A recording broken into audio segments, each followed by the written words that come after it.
এবার আপনারা আল্লাহর কাছে নেককার সন্তান চাইবেন। সন্তান দেওয়ার মালিক কে?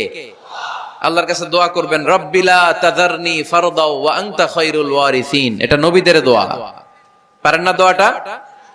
সবাই পড়েন আমার সাথে, রব্বিলা তাযারনি ফারদাও ওয়া আনতা খায়রুল ওয়ারিসিন। এর মানে হলো, আল্লাহ আপনি আমারে নিঃসন্তান বানিয়ে এই দুনিয়ায় রাখবেন না, আপনি তো উত্তম উত্তরাধিকার তৈরিকারী, আপনি উত্তম সন্তান দানকারী, ঠিক কি না? আল্লাহ তাআলা সন্তান দেন, এজন্য আপনি দোয়া করবেন, এই দোয়াগুলো পড়বেন। রব্বি হাবলি মিনাস সালিহিন, আমার সাথে সাথে আওয়াজ করে পড়েন, রব্বি হাবলি মিনাস সালিহিন। কেউ বাদ যাবেন না, আওয়াজ করে সবাই পড়ুন, রব্বি হাবলি মিনাস সালিহিন।